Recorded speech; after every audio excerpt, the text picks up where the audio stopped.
హైదరాబాద్లోని ఎంఎంటీఎస్ ట్రైన్లో దారుణం జరిగింది. లేడీస్ కోచ్లోనే యువతిపై అత్యాచారానికి యత్నించాడు దుండగుడు. సికింద్రాబాద్ నుంచి మేడ్చల్ వెళ్తుండగా కదులుతున్న రైల్లో అఘాయిత్యానికి యత్నించాడు. భయంతో యువతి రన్నింగ్ ట్రైన్ నుంచి దూకేయడంతో తీవ్ర గాయాలయ్యాయి. ఆమెను వెంటనే ఆసుపత్రికి తరలించారు.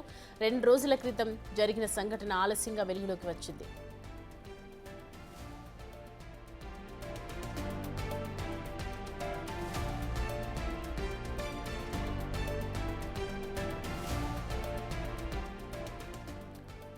అనంతపురం జిల్లా ఉరవకొండకు చెందిన యువతి ఉద్యోగం కోసం హైదరాబాద్ వచ్చింది. మేడ్చల్లోని లేడీస్ హాస్టల్లో ఉంటూ స్విగ్గీలో ఇన్వెంటరీగా వర్క్ చేస్తోంది. ఫోన్ రిపేర్ కోసం 2 రోజుల క్రితం మేడ్చల్ నుంచి సికింద్రాబాద్ వచ్చింది. పని పూర్తయ్యాక రాత్రి 8 గంటల 20 నిమిషాలకు రిటర్న్ జర్నీలో ఎంఎంటీఎస్ ఎక్కింది. ఆ బోగిలో మొత్తం 3 మహిళలున్నారు. 2 మహిళలు అల్వాల్ స్టేషన్లో దిగిపోయారు. దాంతో ఆ యువతి ఒంటరిగా మిగిలిపోయింది. అదే ఛాన్స్గా భావించిన దుండగుడు ఆమెపై అత్యాచార యత్నానికి పాల్పడ్డాడు.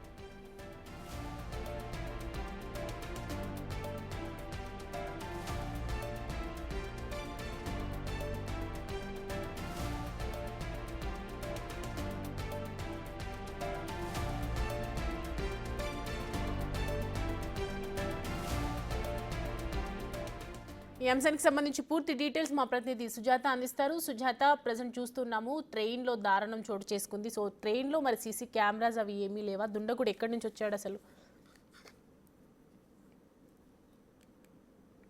అనంతపురం ఉరవకొండ ప్రాంతానికి చెందినటువంటి మహిళ గత కొన్ని సంవత్సరాల క్రితం ఉద్యోగ నిమిత్తం హైదరాబాద్కి వచ్చి మేడ్చల్ ఒక ప్రైవేట్ హాస్టల్లో నివాసం ఉంటుంది. అయితే స్విగ్గీలో పనిచేస్తూ తన జీవనోపాధి కొనసాగిస్తుంది. అయితే గత 2 రోజుల క్రితం తన మొబైల్ పనిచేయడం లేదని సికింద్రాబాద్లో రిపేర్ చేయించుకోవడానికి తను ట్రైన్లో సికింద్రాబాద్ వచ్చి మొబైల్ రిపేర్ చేయించుకున్న తర్వాత తిరిగి ఎంఎంటీఎస్ ట్రైన్లో ప్రయాణం చేస్తూ హాస్టల్కి వెళ్తున్నటువంటి టైంలోనే అక్కడ తను ఎక్కినటువంటి బోగిలో 2 మహిళలు మాత్రమే ఉన్నారు. ఆ తర్వాత నెక్స్ట్ స్టేషన్లో ఆ మహిళలు 2 కిందకి దిగిపోయారు. ఒంటరిగా ఉన్నటువంటి ఈ మహిళని టార్గెట్గా చేసుకొని అదే బోగిలో ఉన్నటువంటి ఇంకొక వ్యక్తి తన మీద అత్యాచార యత్నం చేయడానికి ప్రయత్నించాడు. ఆ మహిళ అక్కడ నుంచి తప్పించుకునే ప్రయత్నం చేసింది. అప్పటికే ఇతర బోగిల్లో ఎవరూ లేకపోవడం వల్ల ఆ మహిళ ఏం చేయాలో అర్థం కాక నెక్స్ట్ స్టేషన్ వచ్చేలోపే అక్కడే స్టేషన్ బోగిలో నుంచి కిందకి దూకడంతో తనకి తలకి చేతులకి తీవ్ర గాయాలు అవడంతో నిన్న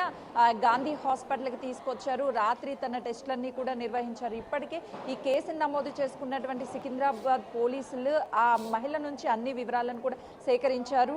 ఏ వ్యక్తి తన మీద అఘాయిత్యానికి పాల్పడ్డాడో, ఆ వ్యక్తి ఏ విధంగా ఉంటాడు, గతంలో ఎప్పుడైనా తనను చూసారా అని చెప్పేసి అన్ని వివరాలను సేకరించారు. దాంతోపాటు సికింద్రాబాద్ రైల్వే స్టేషన్లో ఉన్నటువంటి సీసీ కెమెరాలన్నింటినీ కూడా పరిశీలిస్తున్నారు. ఇప్పటికే ఆ మహిళకు అన్ని టెస్టులు పూర్తి కావడంతో నిన్న 10:30 గంటల ప్రాంతంలో డిశ్చార్జ్ చేసినట్లు చెప్తున్నారు ఇక్కడ ఉన్నటువంటి వైద్యులు. అయితే తన ఆరోగ్య పరిస్థితి ప్రస్తుతం స్థిమితంగానే ఉంది. కేసు నమోదు చేసుకున్నటువంటి పోలీసులు తన గాలింపు చర్యను అయితే ముమ్మరం చేశారు. ఏదైతే ఎంఎంటీఎస్ ట్రైన్స్లో గతంలోనూ చాలా మంది అగాంతకులు ఆకతాయిలు ఆ స్టేషన్లో టికెట్ లేకుండా రైళ్లు బోగుల్లోకి ప్రవేశించి ఒంటరిగా ఉన్నటువంటి మహిళల్ని టార్గెట్గా చేసుకొని వాళ్ళ మీద అఘాయిత్యాలకు పాల్పడినటువంటి సందర్భాలు ఎన్నో చూసాము. ఇలాంటి ఘటన జరగడంతో ఒక్కసారిగా అటు రైల్వే పోలీసులతో పాటు అక్కడ రైల్వే స్టేషన్ అధికారులు కూడా అలర్ట్ అయ్యారని చెప్పాలి. ఇలాంటి సంఘటనలు జరగకుండా ఉండేందుకు కఠిన చర్యలు తీసుకుంటాము. ట్రైన్లోకి ప్రవేశించినటువంటి వ్యక్తి ఎవరు, ఎక్కడికి వెళ్తున్నారు, ఏ స్టేషన్ వద్ద ట్రైన్లోకి ఎక్కాడు, ఈ వివరాలన్నింటినీ కూడా సేకరించే పనులు అయితే మాత్రం పోలీసులు ఉన్నారు. ఖచ్చితంగా కూడా చర్యలు తీసుకుంటాము. ఎవరైతే తన మీద అఘాయిత్యానికి పాల్పడ్డాడో తన మీద ఉన్నటువంటి ఈ గతంలో ఏమైనా కేసులు ఉన్నాయా లేదు అని అంటే ఇదే ఫస్ట్ టైం తనను ఇక్కడ ఐడెంటిఫై చేయడమా, వీటి వివరాలన్నిటిని కూడా సేకరిస్తున్నారు. ప్రస్తుతానికి వైద్యులు తెలిపినటువంటి వివరాల ప్రకారము తన పరిస్థితి స్థిమితంగానే ఉన్నట్లు చెప్తున్నారు. ఆ మహిళకు సంబంధించినటువంటి వివరాలన్నింటినీ కూడా పోలీసులు నిందితుడికి సంబంధించినటువంటి వివరాలన్నింటినీ సేకరించారు కాబట్టి తన మీద కేసు నమోదు చేసి కేసుని దర్యాప్తు చేస్తున్నారు. ప్రజెంట్ మరి ఆ అమ్మాయి పరిస్థితి ఏ విధంగా ఉంది, అసలు డాక్టర్స్ ఏం చెప్తున్నారు?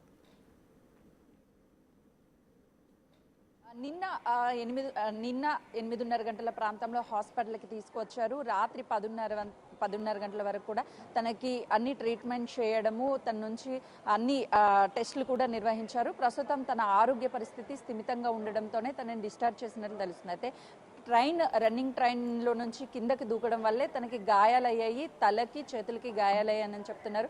మరోవైపు తన మీద అఘాయిత్యానికి పాల్పడినటువంటి వ్యక్తి అత్యాచార యత్నానికి ప్రయత్నించాడు అని చెప్పేసి ఆ మహిళ ఫిర్యాదు చేసింది. అయితే నిన్న నిర్వహించినటువంటి టెస్టుల ఆధారంగానే మరిన్ని వివరాలు కూడా బయటకు వచ్చే అవకాశం ఉంటుంది. ఎందుకంటే ఆ మహిళ మీద అత్యాచార యత్న ప్రయత్నం చేశాడా లేకపోతే తనని అత్యాచారం చేశాడా, ఇలాంటి విషయాలన్నిటి కూడా బయటికి రావాలి అంటే రిపోర్టులు రావాల్సిన అవసరం ఉంది.